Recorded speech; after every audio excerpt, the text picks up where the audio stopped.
Halo kakak, terima kasih banyak ya sudah klik video ini. Di video kali ini saya akan membahas kasus penghilangan nyawa yang menimpa seorang anak perempuan, di mana pelaku dari penghilangan nyawa anak perempuan tersebut lebih dari 5 orang kakak. Kasus ini sangat viral dan menyita perhatian publik karena pelaku tidak ditahan tapi direhab, yang mana hal tersebut membuat publik marah. Oke kakak, mari sama-sama kita bahas sesingkat-singkatnya tentang kasus penghilangan nyawa yang terjadi kepada seorang anak perempuan penjual balon.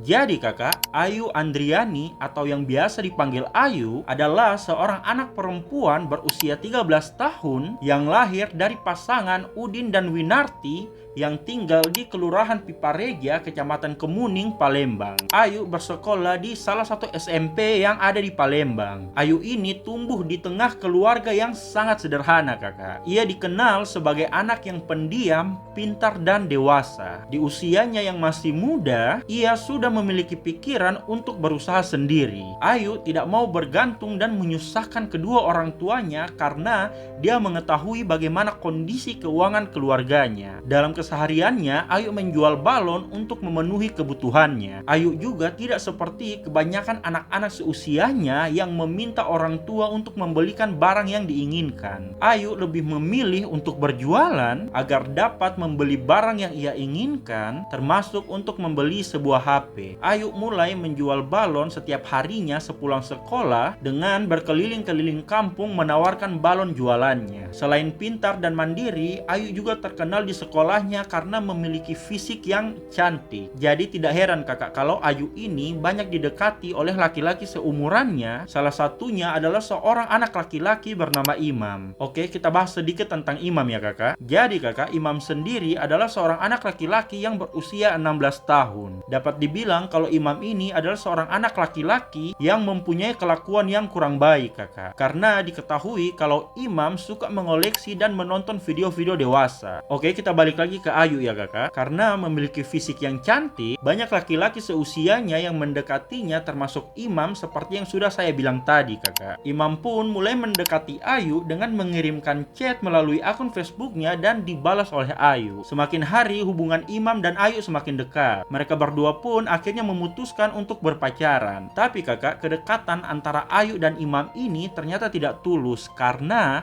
Imam sendiri yang sudah kecanduan dengan film dewasa mendekati Ayu dengan tujuan untuk melampiaskan hasratnya kepada Ayu. Sampai kakak, kejadian yang sangat mengerikan terjadi kepada Ayu. Oke, kita masuk ke kronologinya ya kakak. Jadi kakak, Imam yang sudah tidak tahan karena kecanduan film dewasa akhirnya membuat rencana untuk memperkaos Ayu. Rencana tersebut tidak dibuat sendiri oleh Imam kakak. Imam mengajak 3 orang temannya yang masih di bawah umur, yaitu Zaid 13 tahun, Agan 12 tahun, dan Neil 12 tahun. Mereka berempat mulai menyusun rencana dan tanpa tunggu lama kakak, setelah menyusun rencana mereka pun melancarkan aksi mereka, yang mana rencana tersebut dimulai dengan Imam yang mengirimkan pesan kepada Ayu, di mana Imam mengajak Ayu untuk bertemu secara langsung. Ayu yang mendapatkan ajakan dari Imam pacarnya tanpa rasa curiga langsung mengiyakan ajakan dari Imam. Imam pun mengajak Ayu untuk menonton kuda kepang pada 1 September 2024, yang mana lokasi dari tempat mereka menonton kuda kepang tersebut masih sangat dekat dengan tempat tinggal mereka masing-masing. Ayu pun berangkat ke lokasi tempat ia dan Imam janjian, yaitu di lokasi kuda kepang. Ayu yang berangkat sendiri dari rumah dibuat kaget setelah sampai di lokasi kuda kepang karena melihat Imam membawa ketiga temannya. Imam yang melihat Ayu yang baru saja sampai di tempat tersebut langsung mengajak Ayu duduk di sampingnya dan mengatakan bahwa ia membawa teman-temannya karena teman-temannya memaksa untuk ikut. Ayu yang mendengarkan hal tersebut tanpa rasa curiga langsung bilang ke Imam tidak apa-apa kalau teman-temannya Imam ingin ikut menonton kuda kepang bersama mereka. Setelah beberapa menit menunggu, akhirnya atraksi kuda kepang dimulai. Di saat sedang menikmati atraksi kuda kepang, tiba-tiba Imam mengajak Ayu untuk berkeliling. Ayu yang mendengar ajakan Imam langsung mengiyakan ajakan tersebut. Mereka berdua pun berkeliling di sebuah kawasan yang bernama Sampul Purana yang terletak tidak jauh dari tempat pemakaman umum etnis Tionghoa. Ayu yang sedang berjalan dengan imam tidak mengetahui kalau ia diikuti oleh ketiga teman imam. Ketika Ayu dan imam sudah sampai di krematorium, tempat yang tidak jauh dari TPU etnis Tionghoa, imam dengan terus terang langsung meminta Ayu untuk berhubungan badan dengan dirinya. Ayu yang memang dasarnya adalah anak baik-baik mendengar hal tersebut langsung menolak. Mendapatkan penolakan dari Ayu, imam sakit hati dan langsung memegang Ayu kemudian menutup mulut Ayu sambil memanggil 3 orang temannya untuk membantu dirinya memegang Ayu agar Ayu tidak kabur. Ketiga temannya yang mendengar panggilan imam langsung berlari ke arah Ayu dan imam dan langsung menahan tubuh Ayu dengan cara memegang kaki dan tangan Ayu agar Ayu tidak bisa kemana-mana. Saat dipegangi oleh imam dan teman-temannya imam,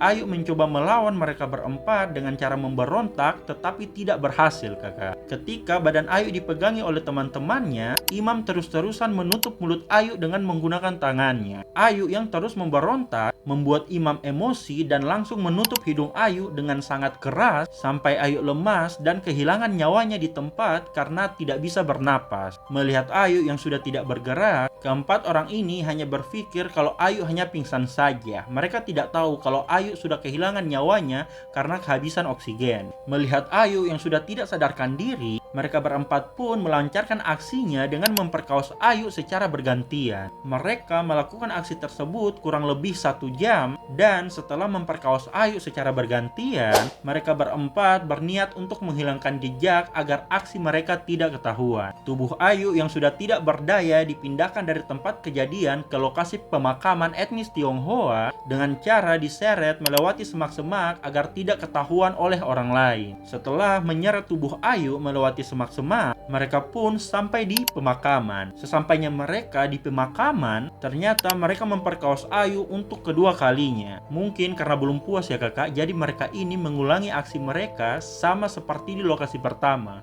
yaitu memperkaos Ayu secara bergantian. Mereka melakukan hal tersebut kepada Ayu tanpa rasa takut sama sekali. Kalau orang normal ya kakak, orang yang ada otak pasti takut melakukan hal tersebut karena korban sudah kehilangan nyawa. Iya kan kakak? Tapi mungkin karena keempat anak ini anak dajjal, ada titisan iblis, jadi mereka tidak ada takut-takutnya.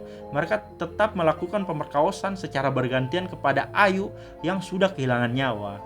Memang tidak ada otaknya, memang Tuhan. Oke, kita lanjut. Setelah melakukan perbuatan tersebut kepada Ayu, mereka berempat meninggalkan Ayu dengan kondisi yang sangat-sangat mengenaskan, yaitu dengan kondisi bagian bawah terbuka, tidak menggunakan celana, dan tubuh Ayu terletak begitu saja di pemakaman tersebut. Imam dan ketiga temannya dengan bangga melakukan aksi yang sangat kurang ajar dan tidak masuk akal, kembali lagi ke tempat pertunjukan atraksi kuda kepang. Di tempat tersebut, mereka berempat melanjutkan menonton kuda kepang seolah-olah tidak terjadi apa-apa. Bahkan kakak, imam dengan bangga menceritakan kepada teman-temannya yang lain bahwa ia telah berhasil memperkaos Ayu. Jadi dia bangga begitu kakak melakukan hal tersebut kepada Ayu.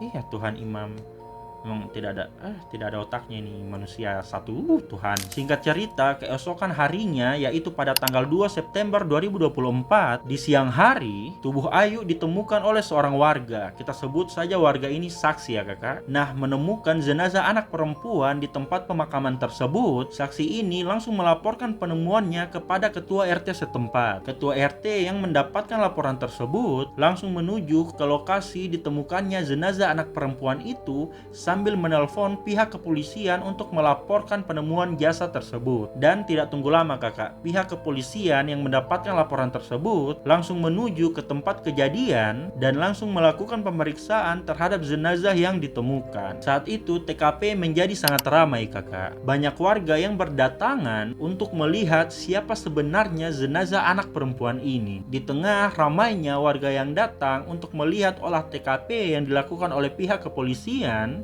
Ternyata ketiga pelaku yaitu Zaid, Agan, dan Imam ada di TKP bersama dengan warga lainnya. Mereka berakting seolah-olah tidak mengetahui apa-apa. Polisi yang terus melakukan penyelidikan terhadap jenazah tersebut sambil bertanya kepada warga yang datang apakah ada yang kenal dengan gadis ini atau tidak, dan kebanyakan dari warga tersebut menjawab kalau mereka tidak kenal. Saat itu kakak sepupu dari Ayu yang bernama Pentri tidak sengaja lewat di tempat tersebut. Melihat ada banyak sekali kerumunan warga, Pentri memutuskan untuk mampir dan melihat. Ketika melihat jenazah anak perempuan tersebut, Pentri dibuat kaget karena jenazah tersebut adalah Ayu, adik sepupunya. Pentri yang saat itu syok melihat jenazah Ayu sepupunya dengan cepat langsung kembali ke rumah, di mana sesampainya di rumah ia bertemu dengan Winarti, ibu kandung Ayu, dan mengatakan bahwa Ayu telah kehilangan nyawa. Mendengar hal tersebut, ibu Ayu langsung menangis histeris, kakak.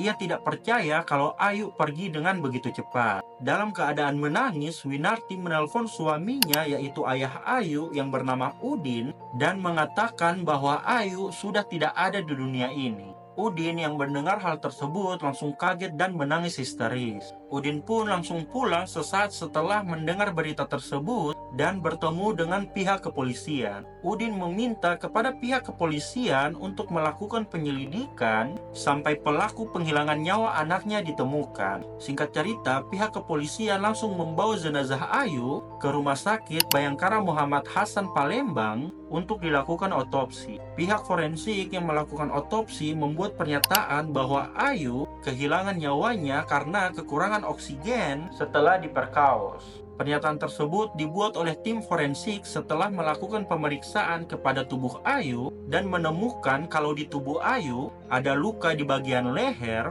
dan di bagian hidung ada darah yang keluar. Tidak hanya itu, kakak, ditemukan juga bahwa tulang lidah Ayu patah serta itunya Ayu robek. Iya, kakak, itunya yang itu alat vitalnya Ayu robek. Setelah melakukan otopsi, jenazah Ayu dikembalikan ke pihak keluarga untuk dimakamkan secara layak. Oh iya kakak, dalam proses pemakaman Ayu, ternyata Imam juga turut hadir. Nah, singkat cerita, pihak kepolisian yang terus melakukan pencarian terhadap pelaku penghilangan nyawa Ayu mulai mendapat titik terang setelah melakukan wawancara kepada orang-orang terdekat Ayu, dan 2 hari kemudian dari hari di mana Ayu ditemukan, pihak kepolisian pun menetapkan Imam dan ketiga orang temannya sebagai pelaku penghilangan nyawa Ayu. Imam dan ketiga orang temannya akhirnya ditangkap. Ketika dimintai keterangan di kantor polisi, mereka berempat mengakui kejahatan yang mereka lakukan dan menceritakan detail kronologi kejadian kepada pihak kepolisian. Imam dan ketiga temannya dikenakan pasal berlapis karena menghilangkan nyawa Ayu. Imam pun ditahan, kakak, tapi tidak dengan ketiga orang temannya. Ketiga temannya Imam, kakak, mereka tidak ditahan. Alasan ketiga orang ini tidak ditahan karena mereka masih di bawah umur.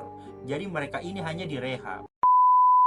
Nah, itu tadi kakak pembahasan singkat tentang kasus penghilangan nyawa yang terjadi kepada Ayu, seorang gadis penjual balon yang masih di bawah umur. Bagaimana menurut kalian kakak tentang kasus ini? Kalau kakak tahu detail kasus Ayu yang belum saya bahas di video ini, kakak bisa komen di kolom komentar, kita sharing-sharing tentang kasus ini. Dan kalau kakak pengen saya bahas kasus kriminal atau kisah horor lainnya, kakak juga bisa komen di kolom komentar request pembahasan apa yang akan saya bahas di video selanjutnya. Jangan lupa subscribe, like, dan komen ya kakak. See you!